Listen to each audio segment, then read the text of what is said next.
I started to share, right? Yeah, I'm still sharing. We don't see your screen, Mataji. You don't? Okay. No, we don't.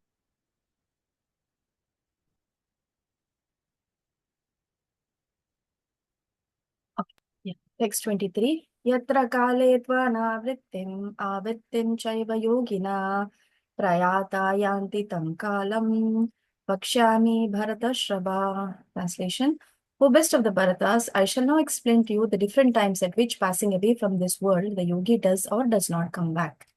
So this section, Krishna speaks about how to leave from this world. So this entire chapter is about how to leave, right?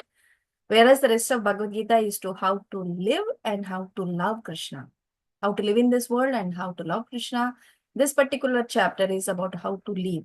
So he is telling that how and what times. He's already spoken at length about the various ways in which one should live and what will be the destination of a yogi who lives in certain way, like remembering Krishna and by remembering something else. Now he tells about in this part of the section how at what time one should leave. So we can read this. We don't have a big purports hereafter. We can almost read, except for the last one. We can read the purports. Someone please volunteer. I can read, Mataji. Sure, right. Is it allowed to? Yeah, it's all good. Yeah, go ahead. Palak Mataji, you want to read? No, it's okay. Purport. The unalloyed devotees of the Supreme Lord, who are totally surrendered souls, do not care when they leave their bodies or by what method. They leave everything in Krishna's hands and so easily and happily return to Godhead. But those who are not unalloyed devotees and who depend instead on such methods of spiritual realizations as karma yoga, gnana yoga, and hatha yoga, must leave the body at a suitable time in order to be sure of whether or not they will return to the world of birth and death. If the yogi is perfect, he can select the time and situation for leaving this material world. But if he is not so expert, his success depends on his accidentally passing away at a certain suitable time. The suitable times at which one passes away and does not come back are explained by the Lord in the next verse. According to Acharya Baladeva Vidyabhushana, the Sanskrit word Kala used herein refers to the presiding deity of time. Krishna also says Kalosmi in 11th chapter, I think he speak about that he's Kala. Okay. In this verse, Krishna is speaking about various times in which passing away from the world, a yogi, when he will come, when he will not come. But Prabhupada already established that it is not required for the devotees to follow this particular process of leaving at certain time. This is for those who are following other processes of bhakti, like karma mishra bhakti, jnana kanda, and the yogis who are doing Ashtanga yoga. For them, it is very important because it is not the pure devotional service that they are doing. It is mishra. So it's better they cover all their bases. Covering all their bases means they have to ensure that everything is conducive for them to go to the next destination, higher destination. If they are aspiring for going back to Godhead, then they have to make it very conducive. But for the unalloyed devotee, it is not required. This is what Prabhupada is saying. It is left in Krishna's hands. Because a pure devotee is always chanting the holy name and is also like is a walking temple, right? So Prabhupada left Vrindavan, but Vrindavan didn't leave Prabhupada. He physically left Vrindavan. But he was in Vrindavan consciousness. The consciousness of a devotee is such that wherever he is, he establishes around him like a temple-like atmosphere. So for him, there is no time, there is no circumstance, there is no place. One recent example that we can talk about is about Bhakti Charu Maharaj, who left India to preach.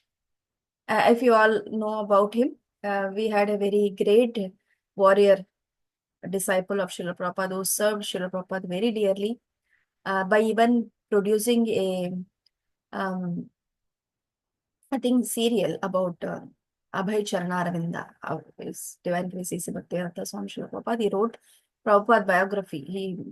made it into serial. So if anybody get chance, please watch it if you haven't read Leelamrita. So it talks about, I mean, he has done that kind of service to Srila Prabhupada. So he came to the Western world to preach, and he left his body in the Western world. So what is that? Did he think that he would go, and if he had to leave, then he wouldn't have left the India at least. He would be in some temple, definitely, and doing his bhajan. But then he chose to come to the battlefield. That's what he said. I came. It's okay. It doesn't matter whether I live in India or here. I'm doing my service. That was his consciousness. So this is how a devotee lives. They don't care about that, right?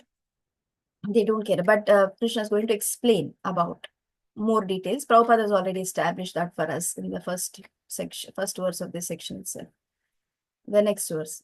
Agnirjyotirahu shuklaha aha shuklaha sanmasa uttarayanam tatra prayata gachanti brahma vido janaha.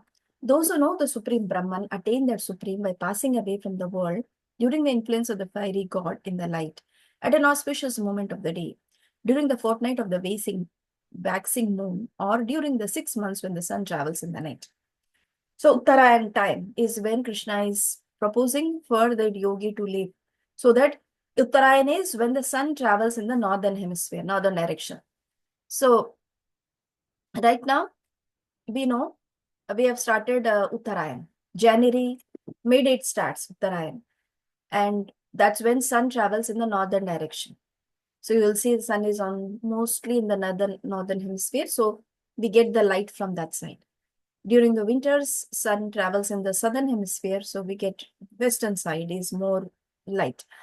So Krishna is recommending to leave the world from in the northern direction when the sun passes in the northern hemisphere or in the daytime. So one example that we can also see from our Shastra in Mahabharata is Bhishma Dev.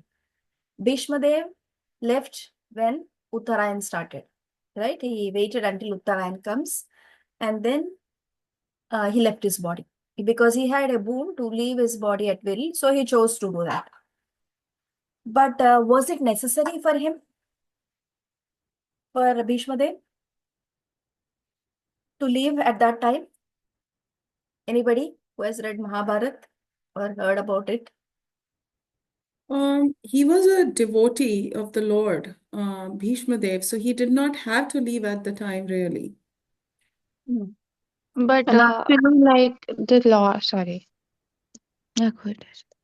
No, I was just saying, like, the Lord was actually like present before him when he was passing away. So it didn't actually matter what time. But still he waited, right? Until Uttarayan comes. That's what Mahabharata. Anybody? Yes, Prabhuji. But actually, Vishwatamaha has a boon that he can decide when to leave.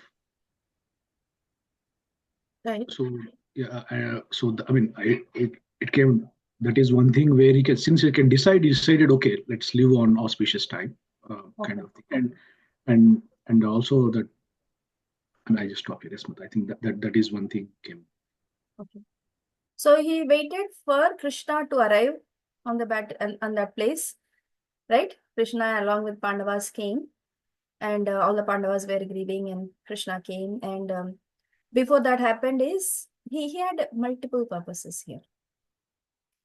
Krishna wanted to ensure that Yudhishthir Maharaj was irreconcilably grieving because of the situation that happened after the battlefield. So many people died, and he was holding himself responsible for that.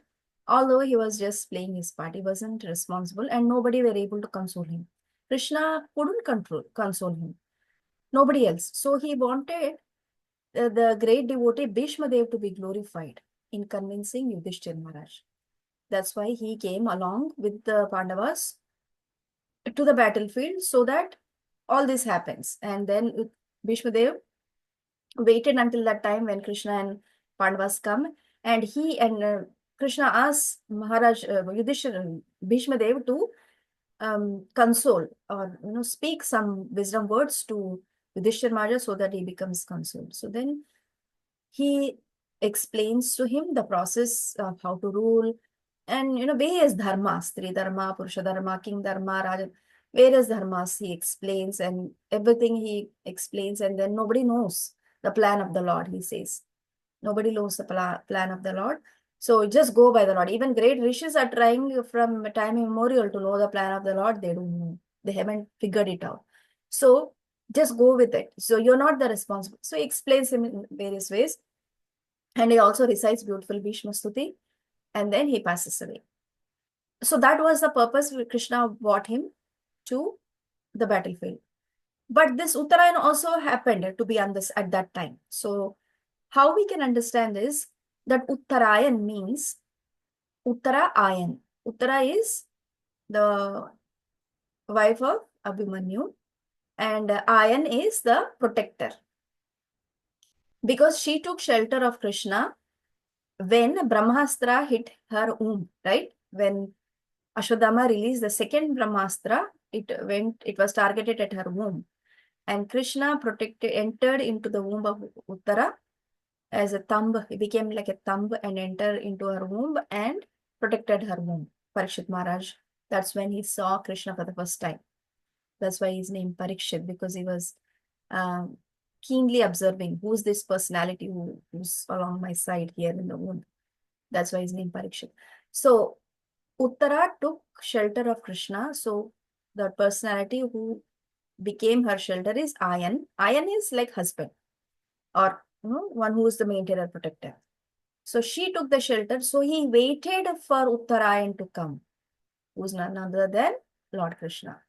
So that way, Shastra aligns with the pure devotee's intentions and like that. So however, he didn't have to wait for Uttarayan because he's a pure devotee. He's in consciousness, Vaikuntha consciousness. So he would have definitely gone back, but he wanted to ensure all these things are aligned. So that Uttarayan is about, he was waiting for Krishna's arrival. Okay. So yeah, did we read this? Can we read this?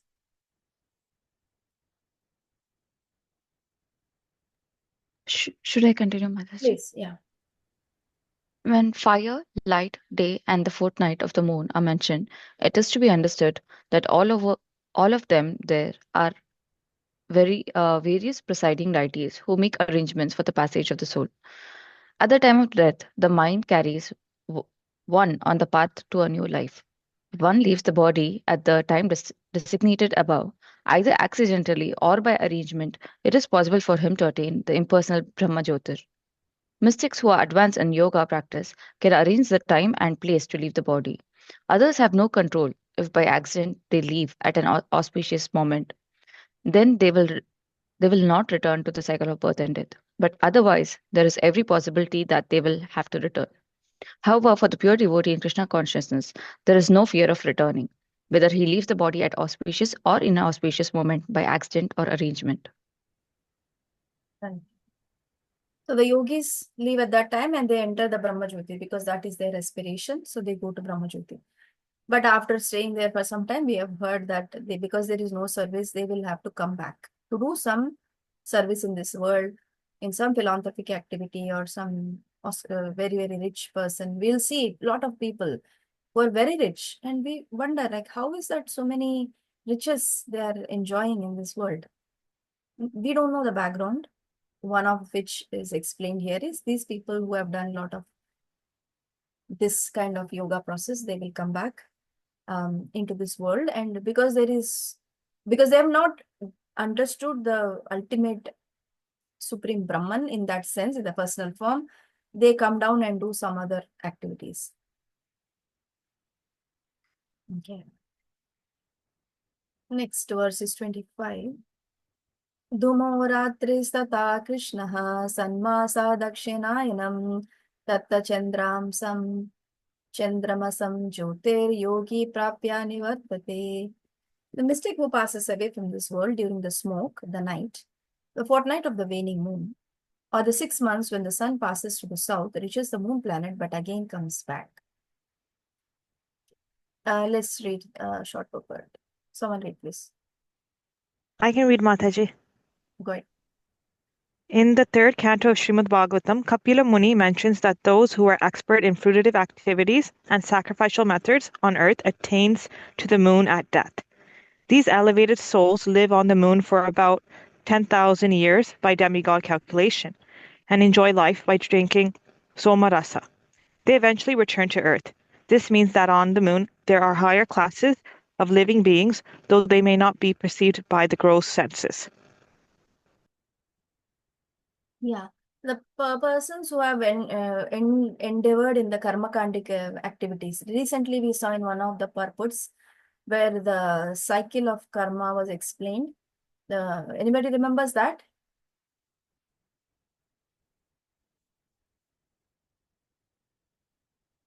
In one of the verses, purports, we read it that the fruitive activities on one side of the ladder, the other side is where the living entity goes up and comes down. Abrahma Bhunarloka. In that verse, did we hear? No, I'm talking about this particular process in the purport, where Prabhupada explains that a living entity follows the process of Vedic rituals. He does karmakandic rituals, and then he gets elevated to the higher planets because of the karmakandic rituals that he is involved in. And then in the spirit or in the higher planet, which is moon planet here, they enjoy by drinking somarasa. And when that piety is over, what happens? When the piety is over, they get dropped. We may not go through that. So the living entity gets dropped from the moon planet and he becomes stuck in the clouds, and then through the rain it falls on the grains, and then that process. So that is how. Yes, Palak, did you get that passage? No, Mataji, I had a question. Okay. So they're elevated soul. Find someone in that purport, in this chapter only, if I remember. Is it Bhagavad Gita 7.23, Mataji? Is it that purport? No, I think in the 8th chapter or It's 7th in the chapter. 8th one. Because I see it in the 7th chapter where they talk about demigod worship and a bit about the moon and like how they worship Indra and the other demigods. Okay. You read that purport? Yes, Mataji, 1 second. And please let me know if it's incorrect. So it says some commenters on the Bhagavad Gita say that one who worships a demigod can reach the Supreme Lord. But here it is clearly stated that the worshippers of demigod go to the different planetary systems where various demigods are situated, just as worshippers of the sun achieves the sun, or a worshipper of the demigod of the moon achieves the moon. Similarly, if anyone wants to worship a demigod like Indra, he can attain the particular god's planet. It is not that everyone, regardless of whatever demigod is worshipped, No, I will don't reach the think supreme. so. Is that one? No. It was Mataji, specifically. it is 8.3. Okay. Yes, In 8.3, right. Yeah. in the process of sacrifice, like there's a second last paragraph. In the process of sacrifice, the living entity makes specific sacrifices to attain specific heavenly planets and consequently reaches them. When the merit of sacrifice is exhausted, the living entity descends to earth in the form of rain, then takes on the form of grains, and the grains are eaten by man and transferred into semen, which impregnates a woman, and thus the living entity once again attains the human form to perform sacrifice, and so repeat the same cycle. In this way, the living entity perpetually comes and goes on the material path. The Krishna conscious person, however, avoids such sacrifices. That is that. So elevated souls, because of their sacrificial activities, karmakandic rituals, they get elevated to the higher planets such as moon.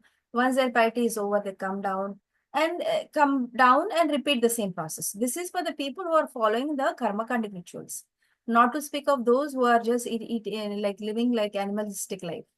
This is for these people who are pious, who are karma kanda followers, not for those who are living in ignorance. So this is this process. So eventually this means that on the moon, higher classes of living, this means that on the moon, there are higher classes of living beings, though they may not be perceived Okay, anyway, that's Prabhupada is adding. We cannot see anybody. So that means moon planet. Okay, he's making a point that the moon is a planet without any living entities.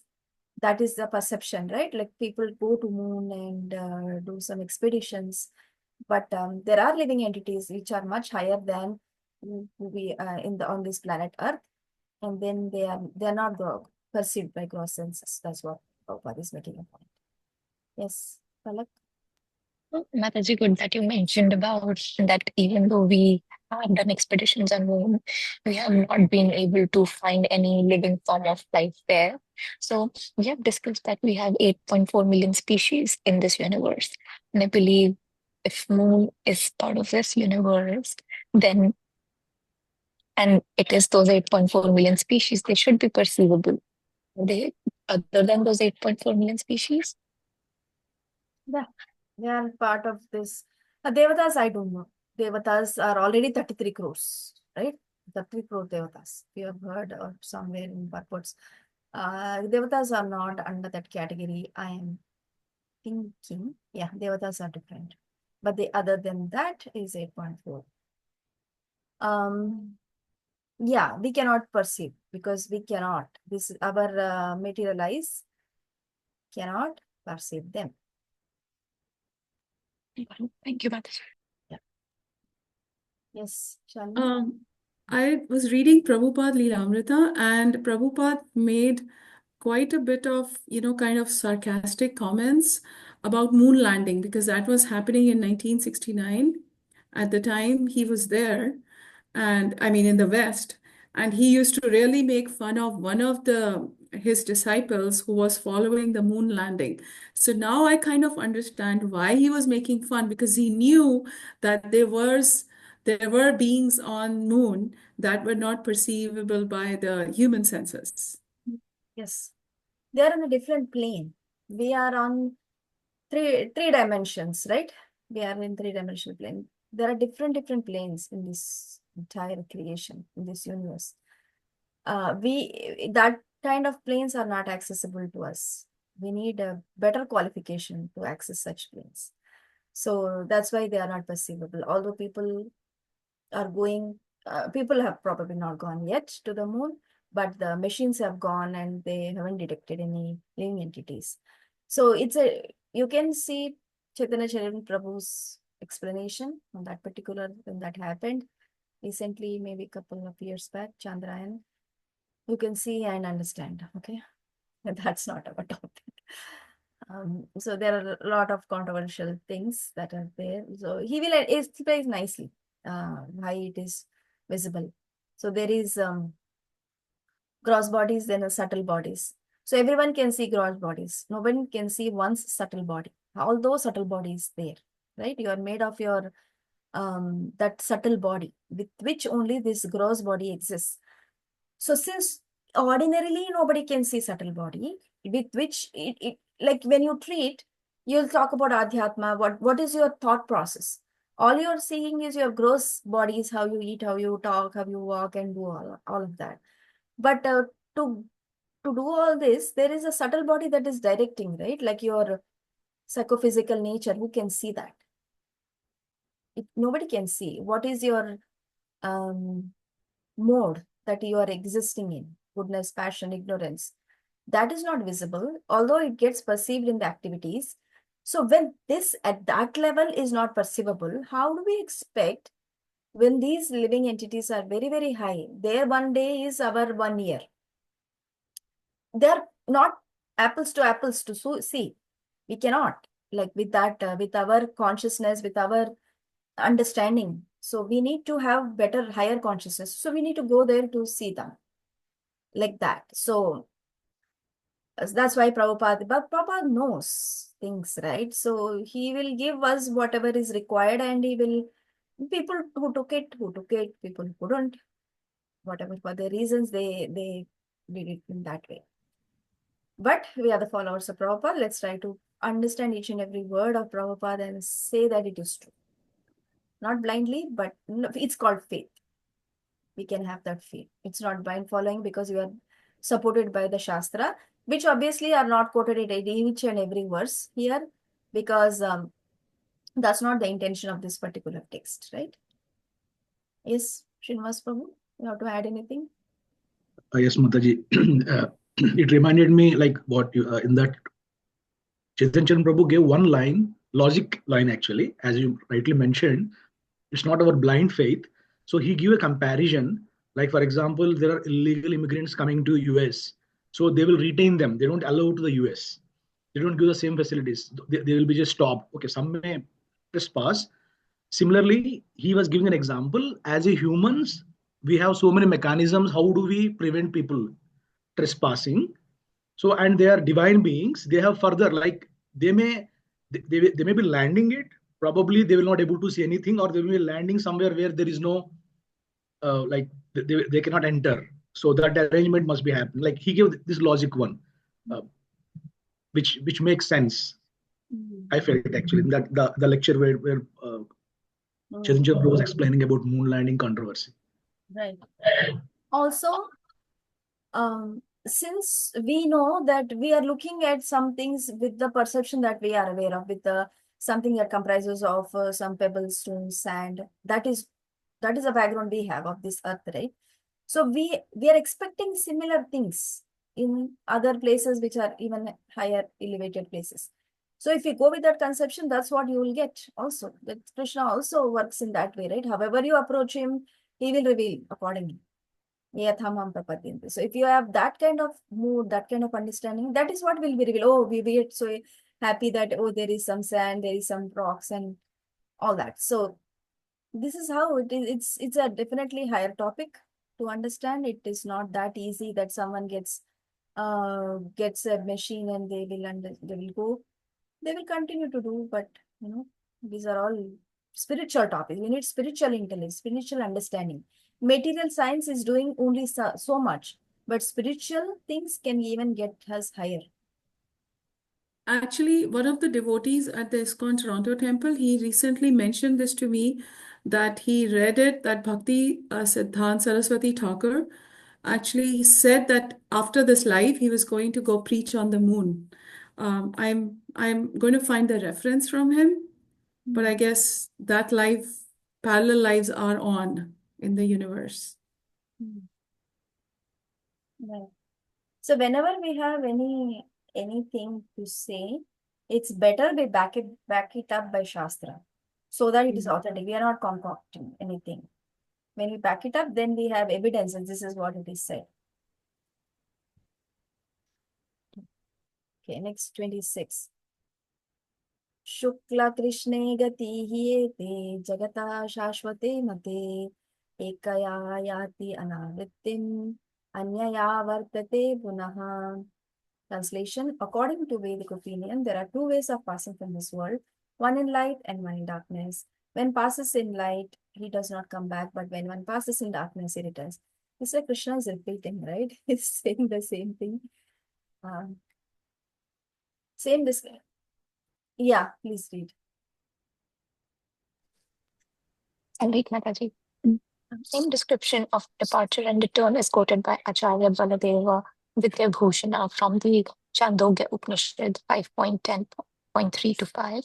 Those who are fruit of laborers and philosophical speculators from time immemorial are constantly going and coming. Actually, they do not attain ultimate salvation, for they do not surrender to Krishna. Yeah, the same Chandogya Upanishad, I think. That particular passage what Shita Mataji just read is relating to the Chandogya Upanishad, where this fruitive activity is philosophy, going up and coming. Yes. So, Mataji, does that mean irrespective of what your karma is or what your state is in this universe, even if you are not a believer of any god, you are a theist or whatever, but if you pass in light, does that mean you'll get salvation? Or it's more subtle than that, that if you are actually pious and a devotee, you will ultimately pass in light, but if you're not, then you'll ultimately pass in darkness and it's not in your hand. Sorry, I didn't get it. Can you repeat?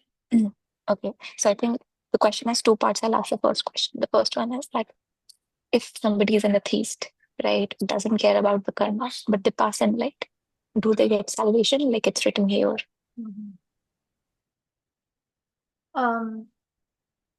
We don't know. Shastra says that they will go to, but then they also have to go according to the karma that they have acquired, right? It's not just automatic. Nothing is automatic. Everything has its everything has a background. And nothing is automatic. So maybe they will go little higher planets and then come back somehow. They have to come. Even the one who's living in the light, unless he has not, then that means by chance he has done. That means maybe there is some pious karma in him that ensured that he goes. But then he can't go too far. After that, he will come back. Same thing for a person who is coming back, and that is automatic. I mean, in that sense, it is like Krishna is telling whoever passes in this. I think this verse only, smoke. Yeah, in the earlier verse, we had that smoke thing. Here, the fire is good, smoke is not good. That's why Krishna is saying when one passes during the smoke, when the smoke is coming, it's called as inauspicious. Fire is good. So there are two ways. So did you have another question on that? Yes, Mataji, I think you kind of answered that even if you by accidentally pass at the right time, your karma will still come into play and you will still have to come back. Right.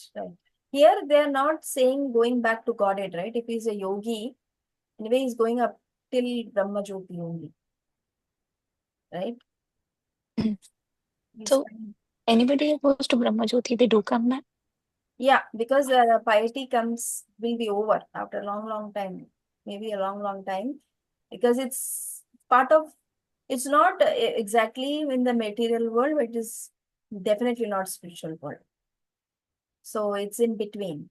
So they'll stay. Maybe if they want to stay there forever, also probably they'll stay. And they want to do something, they cannot do something there. If they want to do something, then they have to come back here. Because thinking, feeling, willing is always there for them in that state also. And they cannot do. If they want to do, then they have to come down. They cannot go up because they don't have that enough qualification like that. Thank you, Mataji. Okay. So 27. Naite stri partha janan yogi muyyati kaschana tasmat sarveshu kaleshu yoga yukto bhavajuna. Although the devotees know these two paths, O Arjuna, they are never bewildered. Therefore, be always fixed in devotion. So Krishna is, what Prabhupada said in the first verse, Krishna is saying after 4-5 verses, that devotees are not bewildered. Don't worry about passing in certain time, passing in the daytime, passing in the light time, like that, northern side when sun travels. So don't worry about it, but it is be fixed in Krishna consciousness. Yeah, let's read this. Next verse is last bigger verse translation, but if we have time today, we can read that and purport. Can I continue reading, Mataji? Yeah. Okay.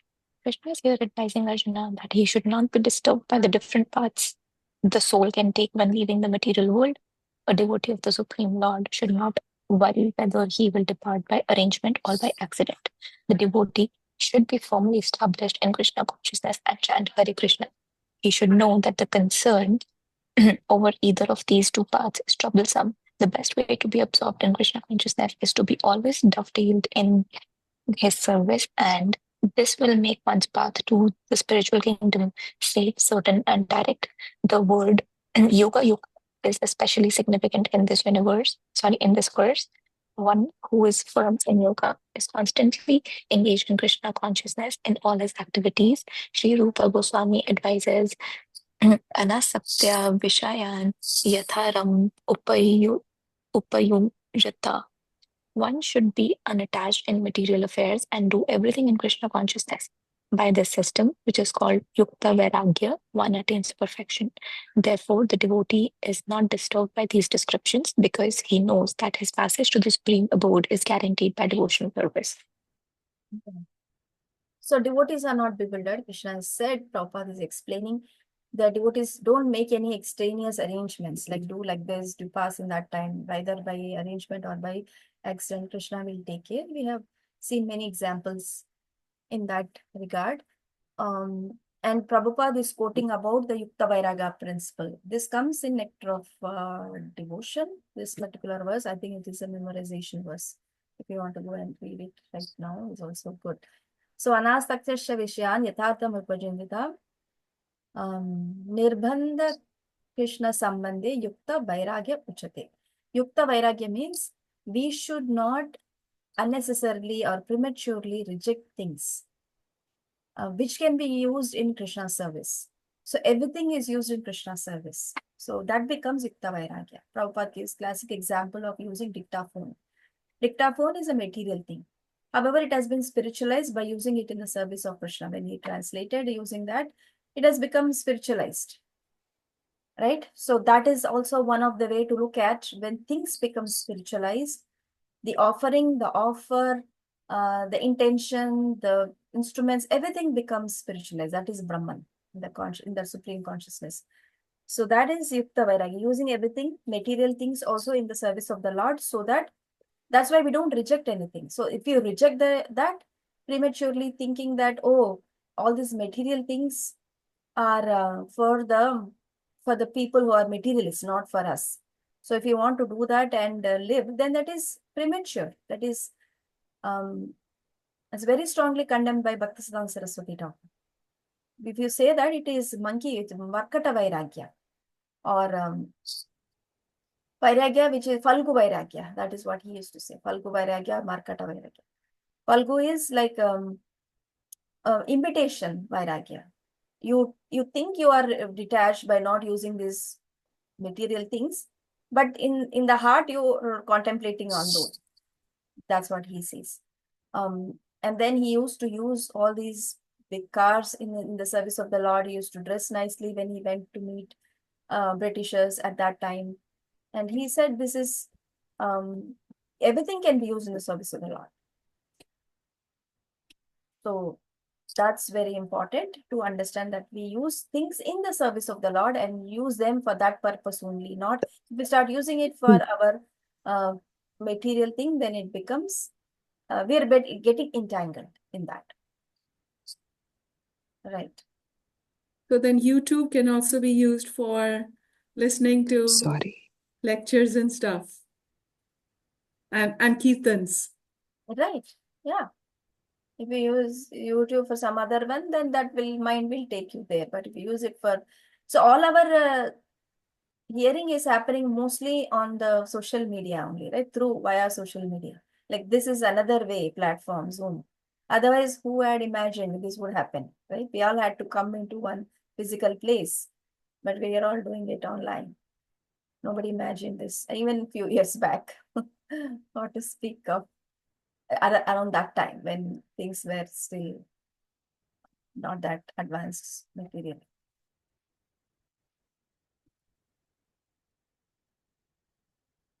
Okay, last verse. Vedeshu yajneshu tapassu chaiva daneshu yat punya phalam pradishtam yatyeti tat sarvamidam viditva yat yogi param sthanam upaiti chadyam. A person who accepts the path of devotional service is not bereft of the results derived from studying the Vedas, performing sacrifices, undergoing austerities, giving charity, or pursuing philosophical and fruitive activities. Simply by performing devotional service, he attains all this, and at the end, he reaches the supreme eternal abode. Let's read this entire purport. It's a little big, but not too big.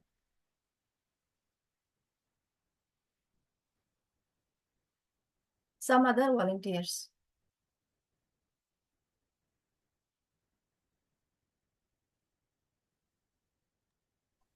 Mataji, I can read it. Yes. Yeah. This verse is the summation of the 7th and the 8th chapter, which particularly deal with the Krishna consciousness and devotional service. One has to study the Vedas under the guidance of the spiritual master and undergo many austerities and penances while living under his care. A brahmachari has to live in the home of the spiritual master, just like a servant, and he must beg alms from door to door and bring them to the spiritual master. He takes food only under the master's order, and if the master neglects to call the student for food for that day, the student fasts. These are some of the Vedic principles for observing brahmacharya. After the student studies the Vedas under the master for some time, at least from the age of 5 to 20, he has to become a man of he becomes a man of perfect character. Study of the Vedas is not meant for recreation of armchair speculators, but for the formulation of character. After this training, the brahmachari is allowed to enter into household life and marry. When he is a householder, he has to perform many sacrifices so that he may achieve further enlightenment. He must also give charity according to the country, time, and candidate, discriminating among charity in goodness, in passion, and in ignorance, as described in the Bhagavad Gita. Then, after retiring from the household life, upon acceptance the order of the Vanaprastha, he undergoes severe penances, living in the forest, dressing up with the tree bark, not shaving, etc., by carrying out the orders of the brahmacharya householder life and the Vanaprastha. And finally, sannyasa, one becomes elevated to the perfectional stage of life. Some are then elevated to the heavenly kingdoms, and when they become even more advanced, they are liberated in the spiritual sky, either in the impersonal Brahma Jyotir or in the Vaikuntha planets or Krishna Loka. This is the path outlined by the Vedic literatures. Okay, we'll read the remaining after summarizing this. So in this verse, Krishna speaks about all the other process of sacrifices or austerities, like austerity of studying the Vedas, performing sacrifices, undergoing austerities itself, giving charity, pursuing philosophical philosophical and fruitive activities. So one who does devotional service is not bereft of the results that are derived from doing all these other things like Vedas, studying Vedas and all others. Because devotional service is all encompassing, right? It's all in a 100 rupee bill. There is a 10 rupee bill also. 10 rupees also inside. I always say rupees, but dollars. Like $100, there is because that's what Prabhupada says in the one of the purports. He talks about the rupees, so that's why it come into. In $1 million, there are $100, there are $1,000, and everything. You don't have to get them separately. They are always there. They are already there. So like that, when you do devotional service, which is the topmost thing, the benefit of doing all other things are already inside it. So you'll get it anyway. So this chapter is a culmination. What Prabhupada is saying is the 7th chapter, 8th chapter. What does the 8th chapter specifically talk about? 7th chapter. 7th chapter is Jnana Vijnana Yoga, right? How to attain the knowledge and realize knowledge. So realized knowledge explains like people do devotional service in various ways. Some people doing with some modes, with some aspirations, some do pure devotional service, and so on. 8th chapter specifically talks about how to leave this world by remembering Krishna. So this verse is like, because you can do all that, if you do devotional service is the essence of everything, right? So when you do devotional service, all these are already included in it. And in this particular passage, it talks about brahmachari, how to live a brahmachari life. Brahmachari is in that previous days is about observing brahmacharya and living with the spiritual master, serving him in their ashram from the age of 5 to 20. So they become good brahmacharis and they go into the society to take up, either continue with their student life or to enter into the next stage, next ashram, which is grihastha ashram. So it is said that one who is a good brahmachari, he become a good grahastha. Why so? Because in a brahmachari life, he will do all that is necessary to become a good brahmachari, right? Because he's with the spiritual master. Usually they are sent to the Gurukul. So they are more disciplined in a Gurukul than at home. So already discipline is there, and then there is seriousness is there. The time is used properly. Then they are celibate. Then they do service. They eat very sparingly. Like, no, they eat not very, they will not eat sparingly, but they will not eat too opulently. So all these are good things. So there is always some things established. They are not encouraging, they are gratifying their senses. So that is the student life. Now some people take up the service of entering into the grahastha life. It is recommended that most of them do, because we need good people to create good progeny also for the society's sake purpose, propagation of Krishna consciousness, and also liberating the souls, participating in that service as well. So when they become good brahmacharis and they enter into the grahastha, then they will take the responsibilities better.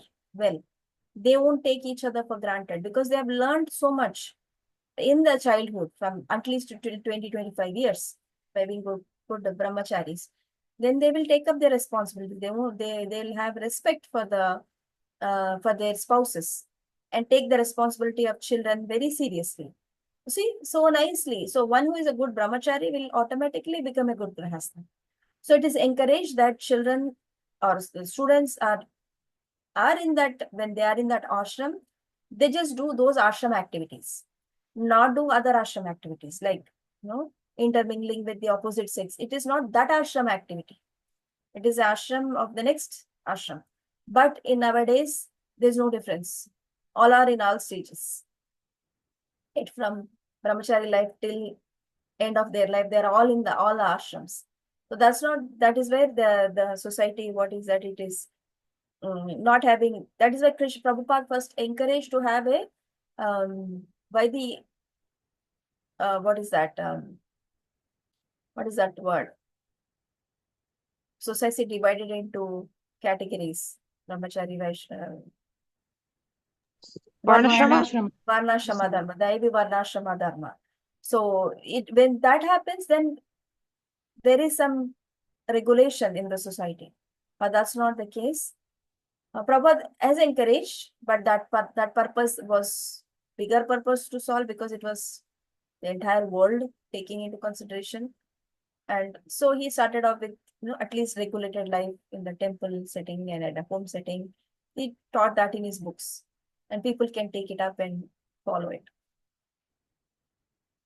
And then, yeah, this is all that we spoke. And then when they are good brahmacharis and they become good grahasthas, then they automatically have that, because they have learned so much, they want to now develop their own Krishna consciousness or preach.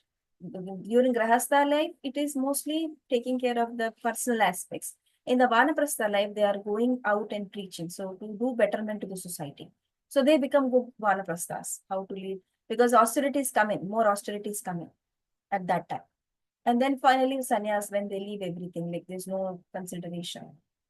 Right? So, and then they eventually, because of their so much of austerity, so much of devotional service, either they go back to the Brahmajyoti or go back to the spiritual world. That's what it is Prabhupada saying. Let's read the next passages in the purport.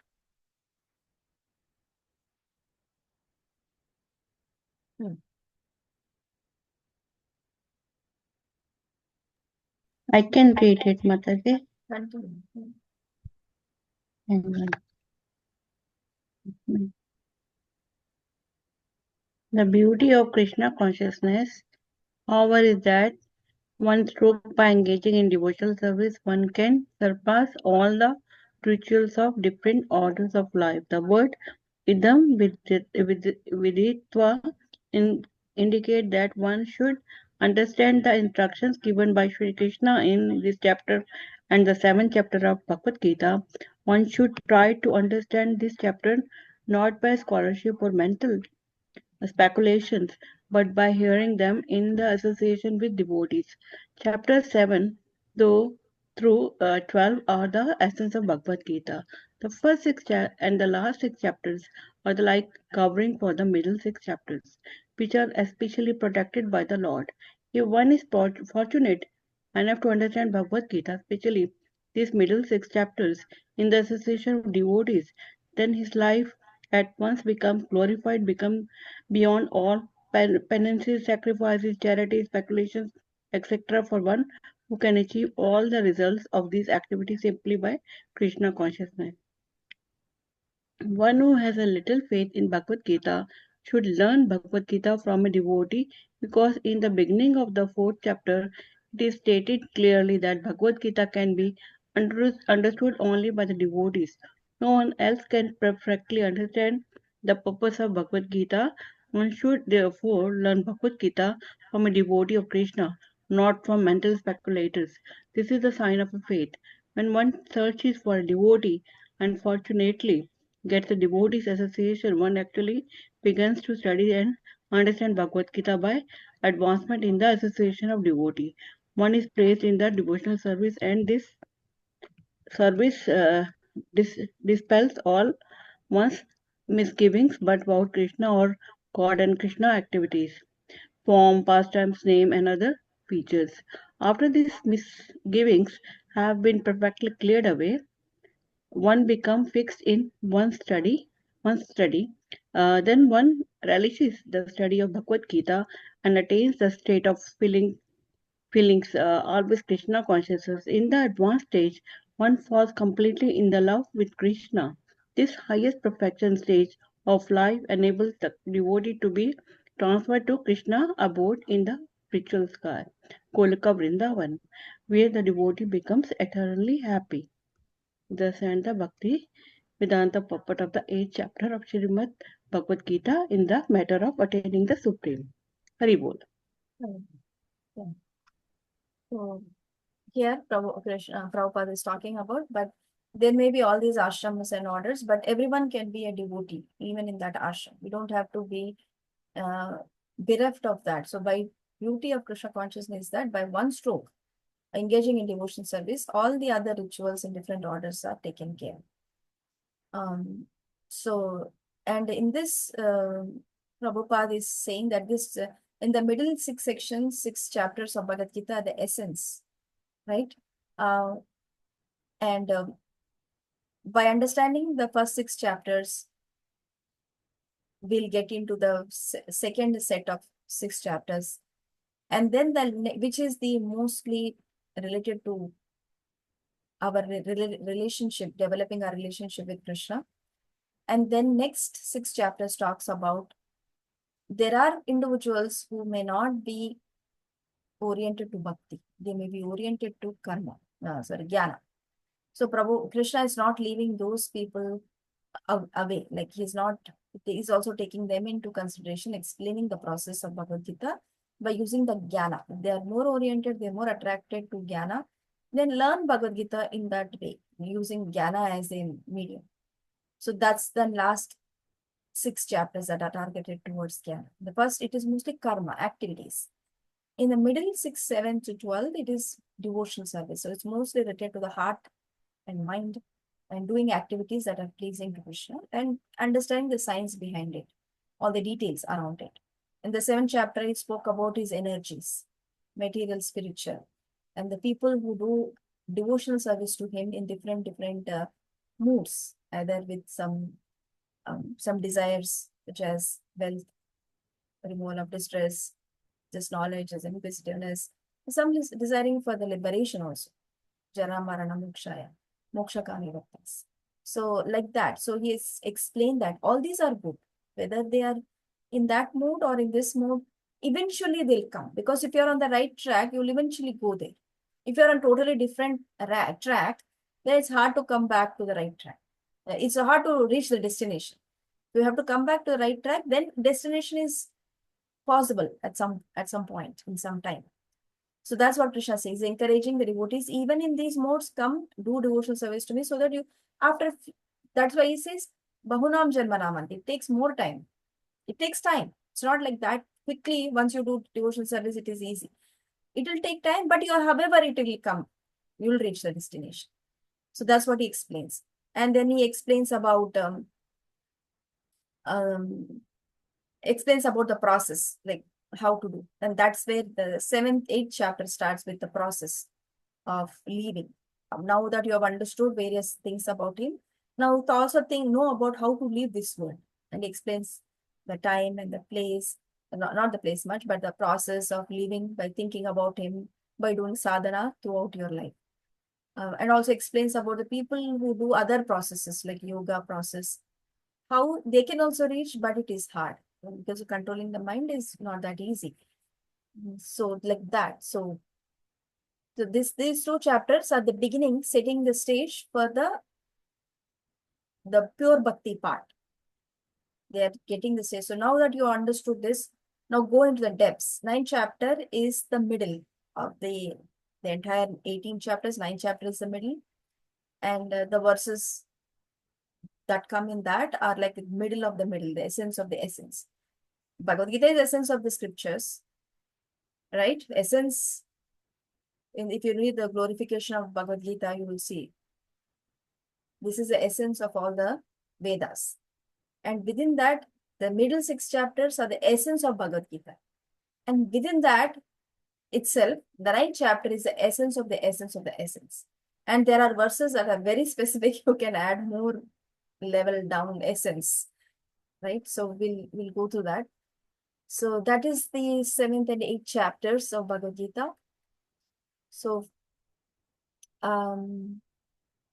yeah, we've gone through all these points in some way or the other. One should have faith, yes. One should read Bhagavad Gita from a devotee. And who is that Prabhupada is speaking? He's speaking about him. I mean, he's a devotee. We are all learning from Prabhupada. It's not like other people who are teaching. It's in the disciplic succession. Learning from Prabhupada. He is our main Siksha Guru, preeminent Siksha Guru. You would have heard about that verse in your disciples course. So Prabhupada is a preeminent Siksha Guru. So we are all learning. He is the devotee who has ensured all of us get the right mood to receive Bhagavad Gita. So we should learn from Bhagavad Gita from Prabhupada. That is why it is as it is. Otherwise, we'll learn it from different places. And not many people have become Krishna devotees after reading other types of Bhagavad Gitas. Only by reading as it is, Bhagavad Gita as it is, we have become devotees or trying to become devotees because we are understanding the essence of it. So that is where it has to be approached. And it's also said that it comes in the disciplic succession in the 4th chapter. Emam parampara praptam imam rajasa yodu sakalene hamahata yogo nashta parantapa. So as the process, as a time, as this great feature of destruction, things will also get destroyed in the process where the knowledge is coming in the parampara also will be destroyed. So Krishna continuously reestablishes us in different times. And this time it has come through Vyasadeva, and in that process we will also explain to Arjuna, which has been documented in this coming into the disciplic succession. So we should read Bhagavad Gita every day, and there is some process. Because we are all reading, you already have reading every day, that's good. But after you have finished the study of Bhagavad Gita also, we can continue to read either one verse from it or a chapter a day. I hope all of you are aware of that chad, right? Chapter a day. Yes? No? Looks like not many are aware. Chad is a chapter a day. There's a program that Vaisheshika Prabhu introduced. So you can just read the verses of Bhagavad Gita. So once you read the verses and you don't understand Prabhu. But if you keep reading it, so over a period you probably memorize. Once you start memorizing, you want to know the meanings of it. Because having parrot-like recitation will not satisfy us much. We want to read the meaning of it. So when we then go and attempt to to understand the meaning of it, and then that's how you know Bhagavad Gita, slowly. So as you are doing now, you'll complete it in another 4-5 months for sure. And after that, it has to be a regular, like read it, assimilate it, live by it. So that's how Bhagavad Gita has to be taken up. Please recite one verse from it every day, if not much. Or you can do chat also if that helps, if that allows for your schedules. Yes, we're almost done. This chapter is done for today. Yeah, we can take questions, or you want to hear anything else from this chapter? Let's begin, Prabhu. Hare Krishna Mataji, thank you so much for the wonderful class. So Lord Krishna mentions the Yogi Yukta Bhavarjuna in 27th verse. In 28th verse, he says, Yogi Param Sthanam Upayati Chadyam. So he's using the word yogi instead of bhakti, as in specifically in 17th verse of 7th chapter, he mentions Eka Bhaktir Vishishyate. Devotional service he exclusively mentions. In 6th chapter, he had said Yogi Namapi Sarvesham. The yogi who is meditating on me is the supreme, but he doesn't exclusively mentions that word bhakti in these verses. So different modes of passing to the spiritual abode is mentioned in the previous verses, right? But is this applicable to other yoga process, karma yoga, jnana yoga, dhyana yoga, other than bhakti also? Because here the word is yogi. Prabhupada translates as devotion service, but the word yogi. So I was just concerned about the other yoga process. The purport clarified it, right? The purport where Prabhupada is saying Bhagavad Gita has to be learned from a devotee, coming in the disciplic succession. We just read that. Where is Prabhupada saying that particular?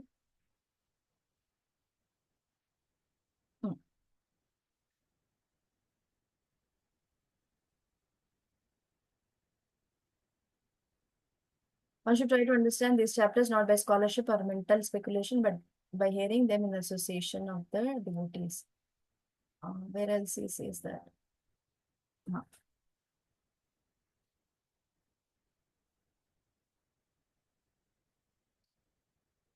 One has a little faith in Bhagavad Gita should learn Bhagavad Gita from a devotee, because in the beginning of the fourth chapter stated clearly Bhagavad Gita can be understood only by devotees.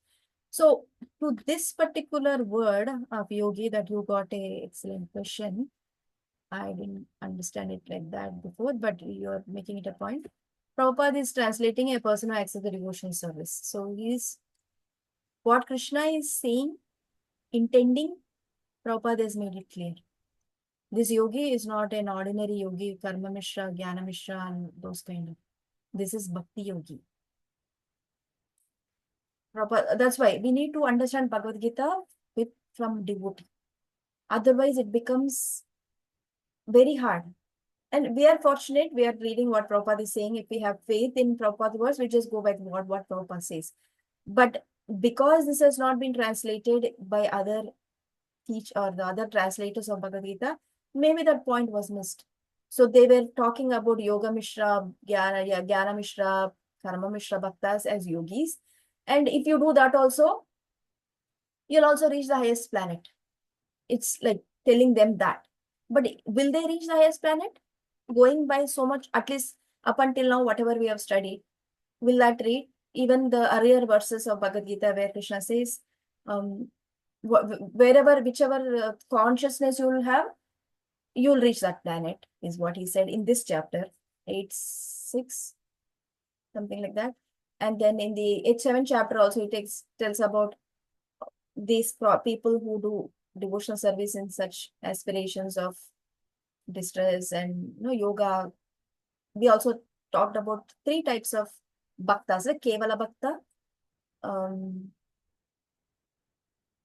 Gunibhuta Bhakta, and Pradhani Bhakta. I tried to say those terms. Gunibhuta Bhakta is mixed with the modes, and Pradhani is mixed primarily devotion and little bit of other things. So they can all eventually become Kevala Bhaktas. It takes time. But if you remove that Kevala or the Bhakti process from this yogi here, it looks like any other people also can become, but that's not the point, right? It's supported by so much of other verses. That's why if you understand what Prabhupada is telling, it has to be done. It's a devotee. This yogi is a bhakti yogi, not any other yogi. Simple answer to that question that you. Does it make sense, bro? Yes, Madhuri. So yeah, with the purports we are clear. With the slokas, Your voice is very feeble. I can't hear. Can you hear me? Yeah, now. Okay. Yeah, with the purport, yeah, Prabhupada has explained that further, and yeah, definitely as the chapter goes through, it means the devotional service. But yeah, with the use of the word yoga, I was I'm not sure how to explain to someone who asks this question. So Right. that is, yeah. Thank you, Mataji. Yes, Shalini.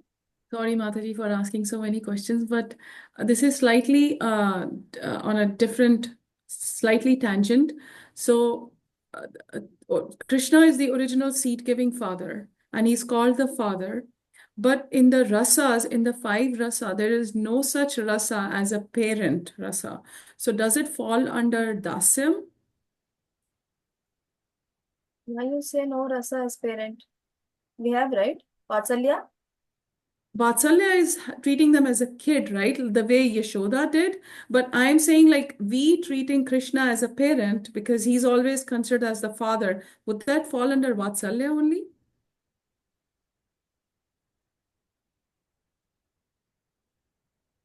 Yeah, we are treating Krishna as their child.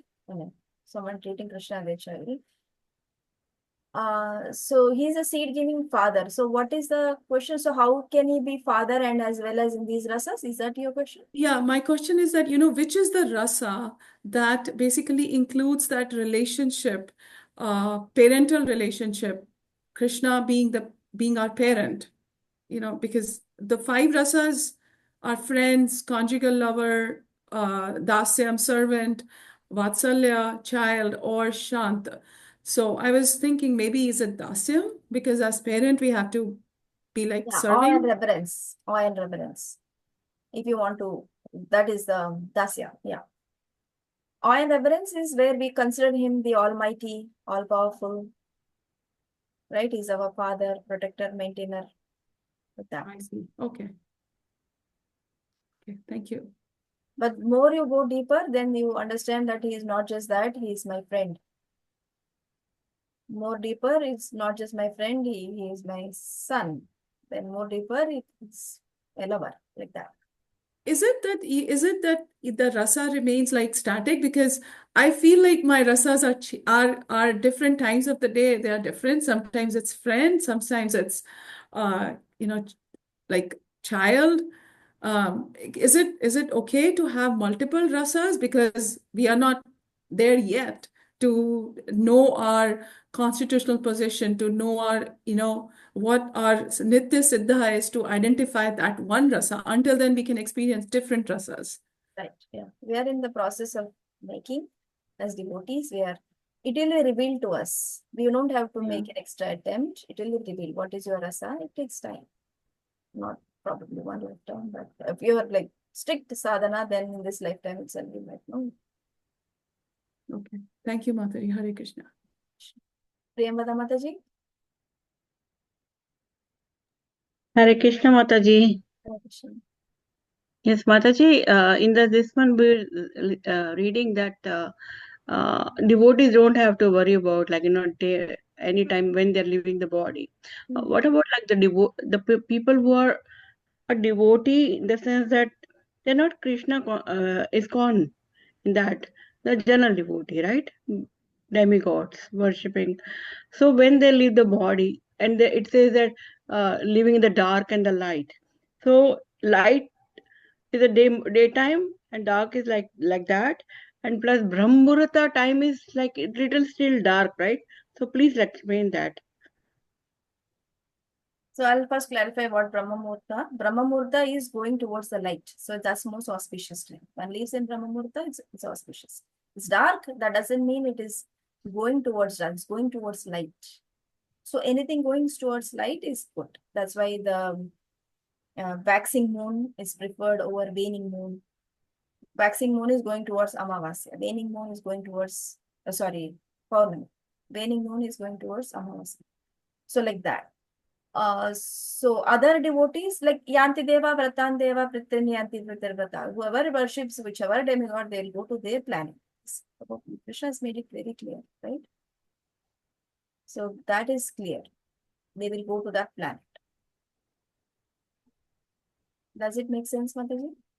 Yes, Mataji. But these devotees will go who are worshipping, not kind of they're worshipping Krishna as well as other gods. So they will go to That way, said Yanti Deva They Devrata. consider him as one of the gods, so they worship him. They will get results according to their mood. I don't know where they will go. Finally, depends between them and the Lord. But definitely not. They go back to Godhead. They will not go back to Godhead. They will go somewhere. Maybe within this world itself, they'll come back as humans and continue from where they are. There's no guarantee that they'll go back to them. These going back to a demigod planet is also requires a lot of devotional service or the service to worship towards that devata. It's not like the ordinary people that we see in this world where they worship everyone doing their things. They are not going to go to that devata for sure. They haven't matured that worship also. They are just worshipping so that they know they have to worship, and then they are following something what had been told, not come to the right process yet. But they are doing something. So they will continue to do what they are doing in their next life until they meet someone who will explain them the process, or they want to continue like that and make their worship to a particular devata very prominent and worship with all their resources, energy, time, place, circumstance. Then they will go back to that particular thing. Otherwise, they are like in this process of birth, death, old age, and disease, like that. What about people like, leaving the time body at the Brahmurta time and also during the Moni Amavasya, which recently happened, right? Moni Amavasya this January. So that is considered to be what kind of like, what category will put it?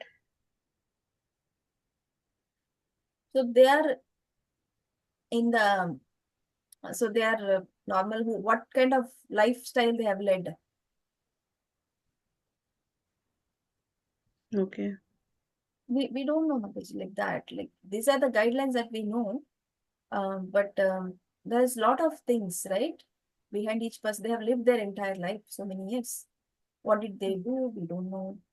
What is their mood at the end of leaving the body? We don't know. So the guidelines are here. Krishna is saying this is how it is, but they need to become topmost in that also, like a yogi. It's all about for the yogis, not for ordinary people, right? Ordinary people are all over the place. They are conditioned souls doing everything that they do. This is for the yogis who have left in that particular. They have done so much of sadhana, and they know when to leave, but by chance they leave in some other time. So that is for them. They repeat. They're not going to go down into the animalistic life. They will be there probably. Then they will perfect their life and go back one step forward, like going to Brahmaji. Okay, Mataji. Thank you. Thank you, Mataji. Anything else? You want to read the verses? I think next week is the verse test, right? Next week or week after? 2 weeks. Feb 15th, 16th. I see. Okay. Okay, let me stop sharing. Anything else on the topic?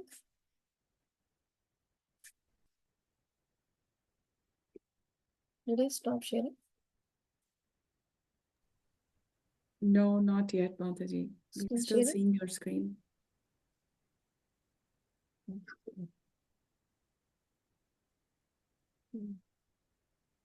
Okay, I wanted to ask you all something. That's why I want to stop sharing and recording.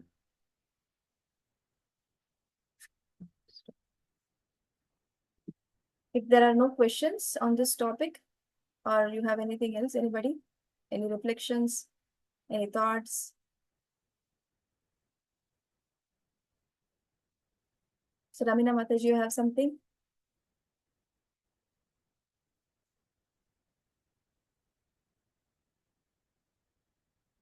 Okay. So we good. 7th and 8th chapters were good. 9th chapter will go next week. I'll stop sharing. Mataji, Yes.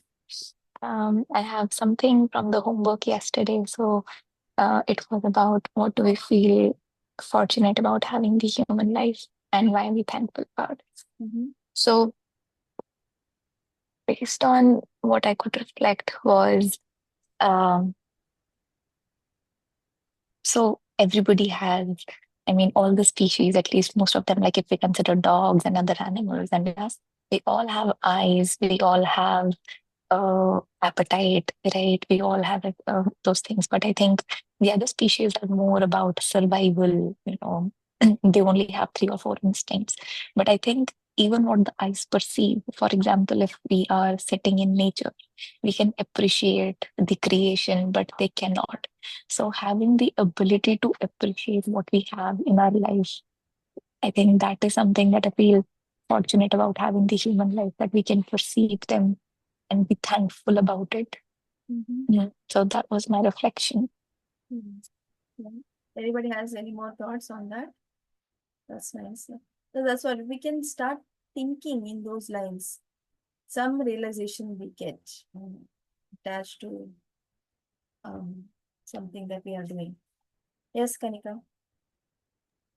Hare Krishna Mataji. Hare Yeah, Krishna. Mataji, I was thinking about that when Palak Mataji posted the homework. Like I remember, like, when that Damodar month comes, there's a story we talk about where there's this mouse, right? And it just accidentally falls, but it falls into that, I think it falls into that holy, um, like something holy, and that's why it gets liberated, right?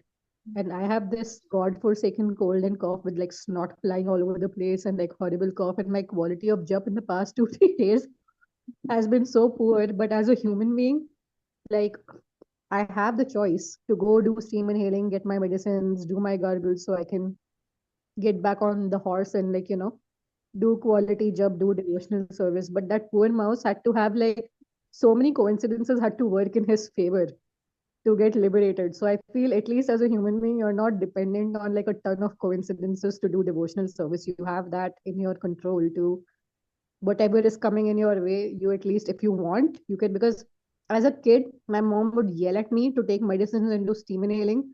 Was I listening? Absolutely not. I would like raise that cold like my child and it would get worse and you would go to the doctor.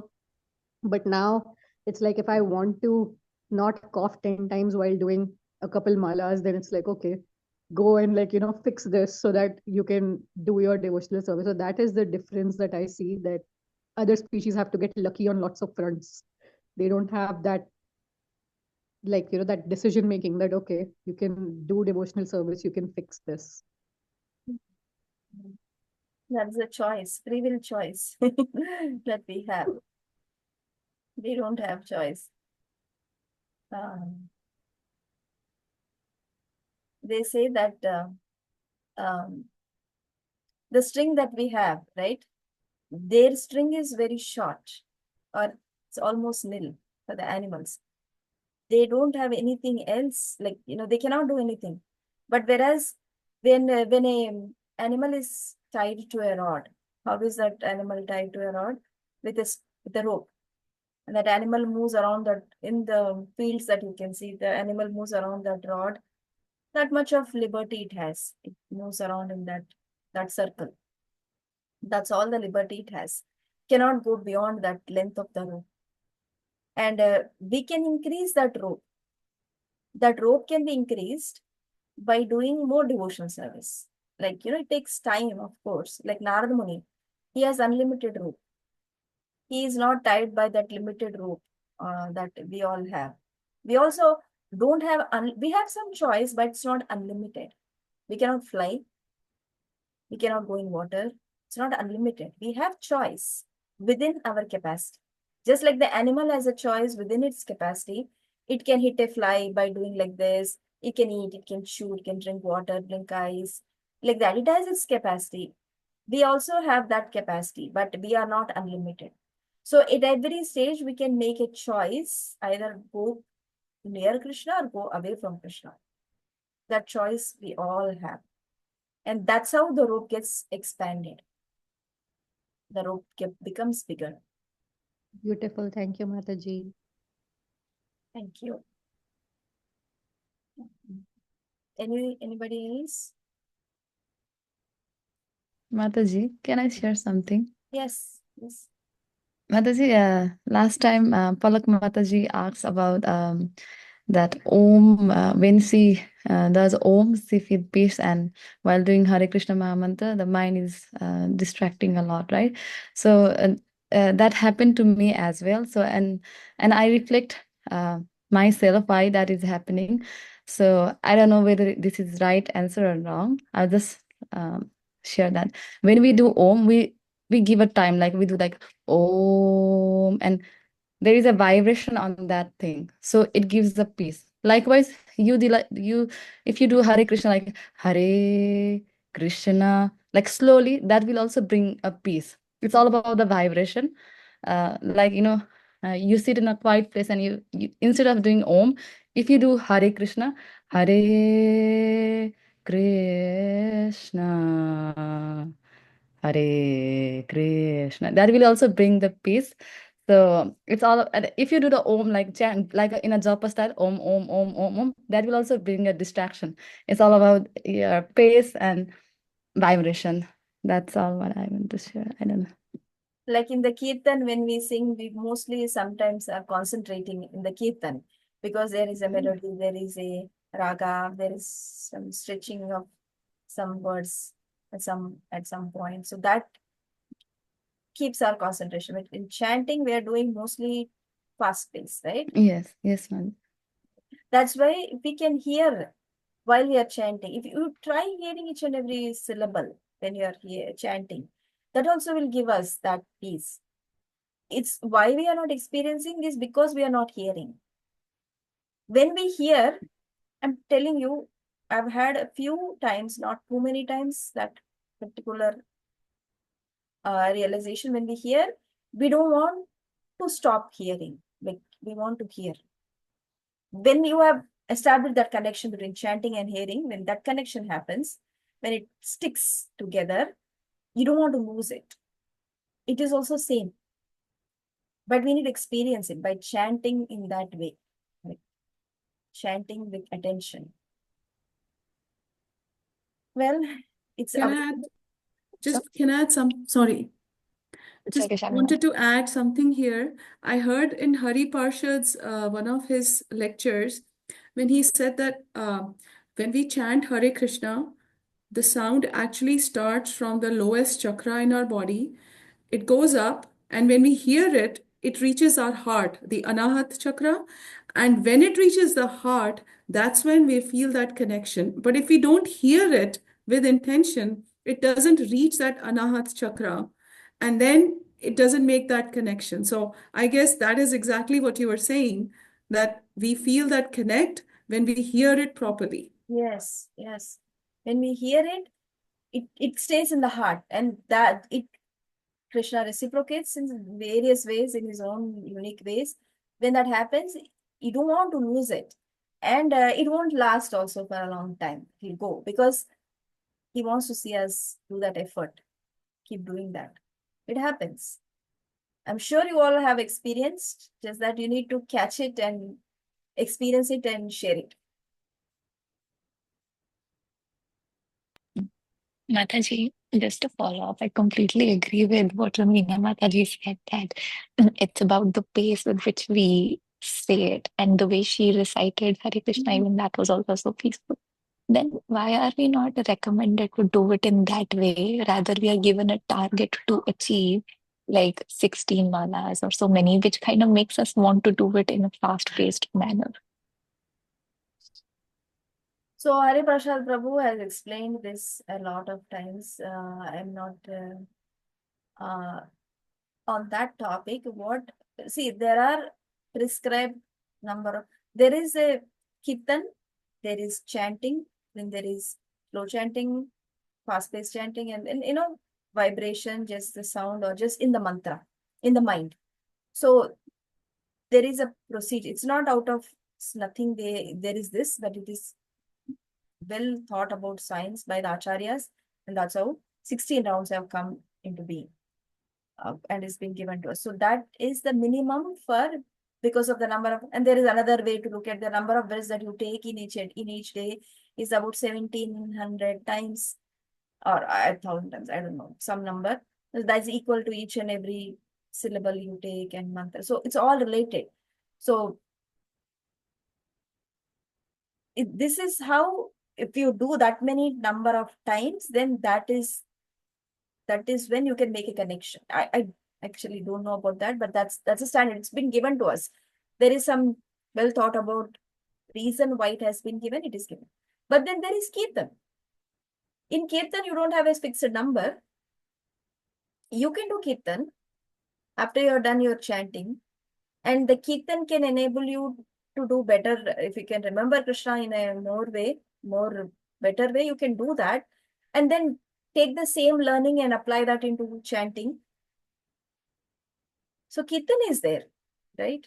But we have a standard. We need to follow. If there is no standard, if you don't stand for something, you will fall for everything. We need to stand for this standard, which is 16 rounds. If you don't have it, then you don't have anything to live by, right? So that's why we have to have a standard. And this has been thought about by the acharyas, and they have experienced it. They said minimum 16, which takes 2 hours. Then it will. Got it. Thank you so much, Tadi. Is there anywhere where I can read more about the science of coming up with these numbers, and why is it recommended the way it is recommended? I don't know where to read yet. Idea. But there is one book that is number. I don't think it's somewhere that you can see, but then there's conversation between Mahaprabhu and Haridas Thakur. The book name is, anybody knows? Forgetting.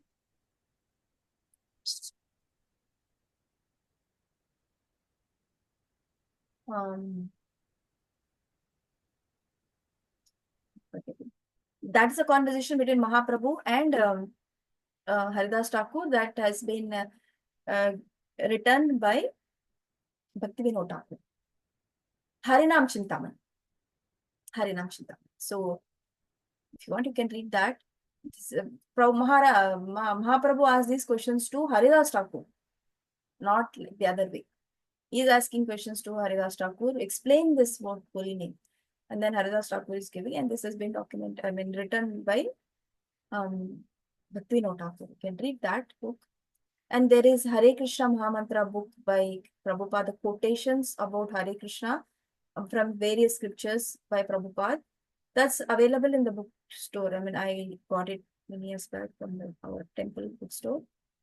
It's a little thick book, but it is all the excerpts of Prabhupada and various places he has talked about Hare Krishna. Power of Hare Krishna Mantra and importance. That you can read to get faith. Like that. Sorry, just to add, like in Prabhupada's biography also, like there was an episode where those foreigners, when he had gone to New York, he was preaching there, and there was this thing going on, and so Prabhupada kind of first started with saying that you must do 64 rounds each day, and then he brought out like 32, and then according to time, place, circumstances, he went below, like that 16 is the minimum prescribed number. So like that's how 16 came up, is what I read. Like Earlier it was 64, like all the from the previous years. They were doing 64 rounds, but then, yeah, 16 also has got another meaning rooted into our scriptures, which I'm not really versed with. So can't really say.